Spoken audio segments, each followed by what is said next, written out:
ଶ୍ରୋତାବନ୍ଧୁ ଊନବିଂଶ ଶତାବ୍ଦୀର ପ୍ରଥମ ଭାଗରେ ମୁଦ୍ରା ଯନ୍ତ୍ରର ପ୍ରତିଷ୍ଠା ଓଡ଼ିଆ ସାହିତ୍ୟ କ୍ଷେତ୍ରରେ ଏକ ଗୁରୁତ୍ୱପୂର୍ଣ୍ଣ ଘଟଣା। କାରଣ ଅନୁବାଦ ସାହିତ୍ୟର ପରିସର ଏହି ସମୟରେ ଖୁବ୍ ବ୍ୟାପକ ହୋଇଥିଲା। କେବଳ ସଂସ୍କୃତରେ ନୁହେଁ, ବଙ୍ଗଳା, ଇଂରାଜୀ ପ୍ରଭୃତି ଭାଷାର ଅନେକ ଉପାଦେୟ ଗ୍ରନ୍ଥ ମୁଦ୍ରିତ ହୋଇଥିଲା। କହିବାର ଆଭିମୁଖ୍ୟ ହେଉଛି, ବେଳେବେଳେ ଅନୁବାଦ ମୌଳିକ ମନେ ହୁଏ, ଲାଗେ ଯେମିତି ସେ ଅନୁବାଦ ନୁହେଁ ବରଂ ସେଇ କବିଙ୍କର ମୌଳିକ କୃତି। ଏମିତି ଏକ ସୃଷ୍ଟି ଆଧୁନିକ କାବ୍ୟ ସାହିତ୍ୟର ପ୍ରାଣ ପ୍ରତିଷ୍ଠାତା କବିବର ରାଧାନାଥ ରାୟଙ୍କର ତୁଳସୀ ସ୍ତବକର ଅନୁବାଦ। ରାମଚରିତ ମାନସର ଅନୁସରଣରେ ସେ ତୁଳସୀ ସ୍ତବକ ରଚନା କରିଛନ୍ତି ଏବଂ ତୁଳସୀ ସ୍ତବକ ତାର ପଦ ବେଳେବେଳେ ପାଠକମାନଙ୍କ ଭିତରେ, ବିଦ୍ୟାର୍ଥୀମାନଙ୍କ ଭିତରେ ଏକ ମୌଳିକ କବିବର ରାଧାନାଥ ରାୟଙ୍କ ମୌଳିକ କୃତି ପରି ଏକ ଭ୍ରମ ସୃଷ୍ଟି କରେ। ପ୍ରକାରାନ୍ତରେ ତାହା ରାମଚରିତ ମାନସ, ତୁଳସୀ ଦାସଙ୍କର ରାମଚରିତ ମାନସର ତୁଳସୀ ସ୍ତବକର ହିଁ ଅଂଶବିଶେଷ।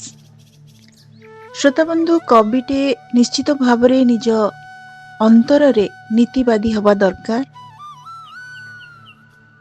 କବିତା ଭିତରୁ ତାର ନୈତିକ ଭାବ ପ୍ରବଣତା ସମ୍ପୂର୍ଣ୍ଣ ରୂପେ ସ୍ପଷ୍ଟ ଉଜ୍ଜୀବିତ ହୁଏ।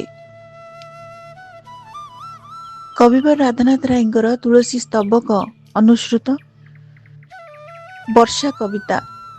ସେ କବିତା ଯେତେବେଳେ ଆମେ ଶୁଣୁ, ସେଥିରେ କବିବର ରାଧାନାଥ ରାୟଙ୍କର ଯେଉଁ ନୀତି ବାଗିଶ ଗୁଣ ବା ନୈତିକ ମାନସିକତା ଏତେ ଉଦାତ୍ତ ଅଛି ଯେ ତାହା ସ୍ପଷ୍ଟ ଜଣାପଡ଼େ। ଆଜି ଆପଣମାନଙ୍କ ଉଦ୍ଦେଶ୍ୟରେ ସ୍ୱର୍ଗତ କବିବର ରାଧାନାଥ ରାୟଙ୍କ ଦ୍ୱାରା ଲିଖିତ ତୁଳସୀ ସ୍ତବକର ସେହି ବର୍ଷା କବିତା ମୁଁ ଉପସ୍ଥାପନ କରୁଛି। ଆରମ୍ଭରେ କହି ରଖେ ଯେ କବିତାଟିର ଯେଉଁ ପୃଷ୍ଠଭୂମି ହେଉଛି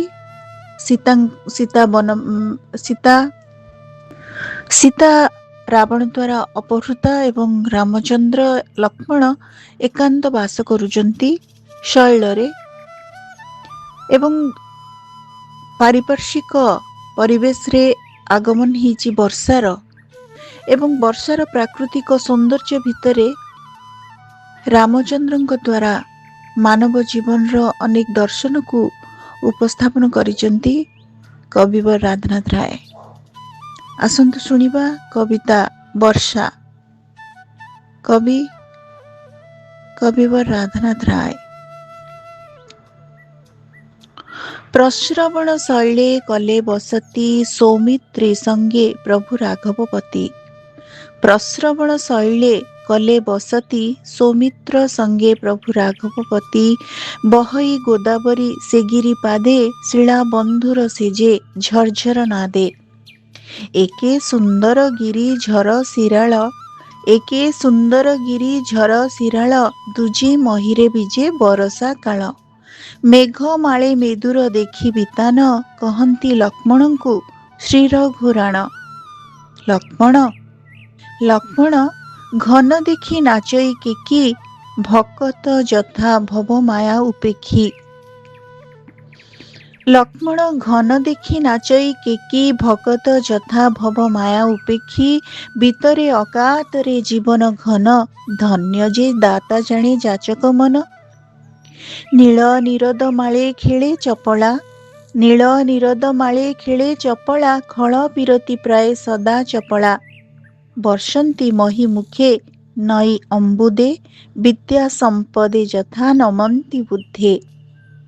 ବେନି କୋଟିକି ନିହି ବେନି ଶିଖରେ, ତ୍ରିବର୍ଣ୍ଣ ଜ୍ୟୋତି ସ୍ରୋତ ସୃଜି ଅମ୍ବରେ। ମଣ୍ଡେ ଜିମୁତ ଭଲ ଶକ୍ର କାର୍ମୁକ, ଆଶା ଉଜ୍ଜ୍ୱଳେ ଯଥା ଆସ୍ତିକ ମୁଖ।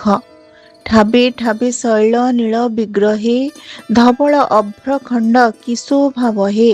ଚିତ୍ତେ ହୁଅଇ ପ୍ରତେ ପଡ଼ିଛି ଟିକି, କ୍ଷୀରୋଦ ଫେଣ ବିଷ୍ଣୁ ଅଙ୍ଗେ ଛିଟିକି। ଚିତ୍ତେ ହୁଅଇ ପ୍ରତେ ପଡ଼ିଛି ଟିକି, କ୍ଷୀରୋଦ ଫେଣ ବିଷ୍ଣୁ ଅଙ୍ଗେ ଛିଟିକି। ଜଳ ପ୍ରପାତ ଗର୍ଜି ଗଭୀର ରବେ, ଜଳ ପ୍ରପାତ ଗର୍ଜି ଗଭୀର ରବେ। ତୁଙ୍ଗ ଭ୍ରୁକୁରୁ ଡେଇଁ ପଡ଼େ ଭୈରବେ, ସେରାବେ ପ୍ରତିରାବ ଦିଅଇ ଦରି ଧର୍ମ ଶାସନେ ହୃଦୁ ବିବେକ ପରି। ସହନ୍ତି ଧରାପାତ ଶୈଳଗଣ ସହନ୍ତି ଧାରାପାତ ଶୈଳଗଣ ଖଳ ବଚନ ଯଥା ସହେ ସୁଜନ ଫିଟିଛି ଝର ଦେଖ ଟାଙ୍ଗର ଅଙ୍ଗେ ପାଷାଣ୍ଡେ ହରି ପ୍ରେମ ଯଥା ସୁସଙ୍ଗେ। ଚାଲନ୍ତି କୂଳ ଲଙ୍ଘି ଗିରି ସରିତେ ମତ୍ତ ପାମର ଯଥା ଅଳପ ବିତେ। ଗୋଦାବରୀ କି ସର୍ବେ କରନ୍ତି ଗତି ମହତ ଆଶା ବିନୁ ନାହିଁ ମୁକତି। ଆବିଳ ନବ ଜଳ ପରଶି ମହି ଆବିଳ ନବ ଜଳ ପରଶି ମହି ମାୟାରେ ଜୀବ ଯଥା ଜଡ଼ି ହୁଅଇ। ନିରତେ ନିରପାତେ ପୁରିଲା ସର ନିରତେ ନିରପାତେ ପୁରିଲା ସର ସାତ୍ವಿକ ଗୁଣେ ଯଥା ସାଧୁ ଅନ୍ତର। ନିମ୍ନଗ ନିରବେଗେ ସାଗରେ ଧାଏଁ ଶାଶ୍ୱତେ ଭକ୍ତ ଜନ ମନ ପରାଏ। ସାଗରେ ନିଜ ଗୋତ୍ର ଯାଏ ବିସ୍ମରି ଭକ୍ତ ତନ୍ମୟ ଯଥା ଲଭିଲେ ହରି। ଉପୁଡ଼ି ପଡ଼େ ତୀର ବିଟପିନିରେ ବିଟପି ମନ ଯଥା ଲମ୍ପଟ ଗିରେ। ମାତ୍ର ଶୈଳ ଦେଖ ଉଭା ଅଟଳେ ମାତ୍ର ଶୈଳ ଦେଖ ଉଭା ଅଟଳେ କାମି ଚାଟୁରେ ସତୀ ମନ କି ଟଳେ। ଲଙ୍ଘଇ ନଦୀ ସ୍ରୋତ ସେତୁ ବନ୍ଧନ ରାଜଦ୍ରୋହୀ ଯେସନ ରାଜ ଶାସନ। ବହି ଯାଉଛି ବାରି ଭେଦି କିଆରି ବହି ଯାଉଛି ବାରି ଭେଦି କିଆରି ମର୍ଯ୍ୟାଦା ଲଙ୍ଘେ ଯଥା ସ୍ୱତନ୍ତ୍ର ନାରୀ। ଦର୍ଦୁର ରବ ଶୁଣି ନୀରବ ପିକ ଦର୍ଦୁର ରବ ଶୁଣି ନୀରବ ପିକ ମୂଢ଼ ସଭାରେ ମୁକ ଯଥା ଧାର୍ମିକ। ଡାହୁକ ବଂଶ କୁଞ୍ଜେ ନିରତେ ରାବେ ଡାହୁକ ବଂଶ କୁଞ୍ଜେ ନିରତେ ରାବେ ବହୁ ଭାଷୀ ଯେସନ ଜଳ୍ପେ ସ୍ୱଭାବେ। ହରିତ ଦୁର୍ବାଦଳେ ହୋଇ ମଣ୍ଡନ ନିଦାଘ ରୁକ୍ଷ ମହି ଦିଶେ ଯତନ। ସରସ ସାଧୁ ହୃଦ ହୁଏ ଯେପରି ଶୁଷ୍କ ବୈରାଗ୍ୟ ଭକ୍ତି ରସ ସଞ୍ଚାରୀ। ପଲ୍ଲବ କଅଁଳିଲା ବୃକ୍ଷେ ଅନେକ ପଲ୍ଲବ କଅଁଳିଲା ବୃକ୍ଷେ ଅନେକ ସାଧକ ହୃଦେ ଯଥା ଉଦେ ବିବେକ। ଅର୍କ ପାଦପ ହେଲା ପତ୍ର ବିହୀନ ସ୍ୱରାଜ୍ୟ ଖଣ୍ଟେ ଯଥା ହୁଅନ୍ତି ଦିନ। କଦମ୍ବ ବିକଶିଲା ଗିରି କାନନେ କଦମ୍ବ ବନ୍ଧୁ ମେଘ ମନ୍ତ୍ର ନିସ୍ୱନେ। କଦମ୍ବ ବିକଶିଲା ଗିରି କାନନେ କଦମ୍ବ ବନ୍ଧୁ ମେଘ ମନ୍ତ୍ର ନିସ୍ୱନେ। ଭକତ ବନ୍ଧୁ ହରିନାମ କୀର୍ତ୍ତନୁ ଭକତ ବନ୍ଧୁ ହରିନାମ କୀର୍ତ୍ତନୁ ହର୍ଷେ ପୁଲକି ଯଥା ଭକତ ତନୁ। ଗୁଳ୍ମ ଗହଳେ ପଥ ଗଲାଟି ହରି ବିଧର୍ମୀ ରାଜପଣେ ଶାସ୍ତ୍ର ଯେପରି। ଶସ୍ୟେ ବସୁଧା କେଡ଼େ ଶୋଭା ଆସ୍ପଦ ଶସ୍ୟେ ବସୁଧା କେଡ଼େ ଶୋଭା ଆସ୍ପଦ ଉପକାରୀ ଜନର ଚିହ୍ନେ ସମ୍ପଦ। ଉଭେଇ ଗଲେ ନଭୁ ଜ୍ୟୋତିଷ୍କ ଗଣେ ଜ୍ୟୋତି ଦେଖାଇ ହେଲେ ଜ୍ୟୋତିରିଙ୍ଗଣେ। ମୂର୍ଖ ରାଜ୍ୟେ ଯେସନ ବଢ଼େ ଆଦର ନିର୍ଗୁଣୀ ଗୁଣୀ ଜନେ ହୁଅନ୍ତି ପର। ମୂର୍ଖ ରାଜ୍ୟେ ଯେସନ ବଢ଼େ ଆଦର ନିର୍ଗୁଣେ ଗୁଣୀ ଜନେ ହୁଅନ୍ତି ପର। କୃଷକେ ଉପାଡ଼ନ୍ତି ବାଳୁଙ୍ଗା କ୍ଷେତୁ ସାଧୁ ଯେସନ ଆତ୍ମ ବଡ଼ିମା ଚେତୁ।